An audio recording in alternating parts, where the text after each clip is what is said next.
शेतकरी कर्जमाफीच्या संदर्भात जे आश्वासन या ठिकाणी आमच्या सरकारने दिलेलं आहे ते आम्ही पूर्ण करणारच आहोत। पण आमचे माननीय उद्धवजी हे नेहमी मी कर्जमाफी केली हे सांगत असतात, म्हणून आपल्या फक्त नजरेस आणून देतो की महात्मा ज्योतिराव फुले ही कर्जमाफीची योजना त्यांनी घोषित केली होती।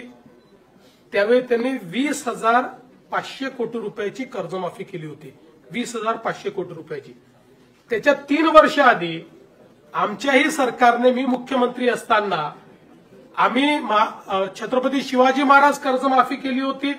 त्याच्यामध्ये 18,762 कोटी आणि नंतर 1900 कोटी अशी 20,500 कोटी रुपयाची तेव्हाही कर्जमाफी केली होती। त्यामुळे उद्धवजींनी काहीतरी वेगळं केलं असं नाही आहे, आधीच्या सरकारने केलं होतं। उलट उद्धवजींनी जे 50,000 रुपये नियमित कर्ज धारकांना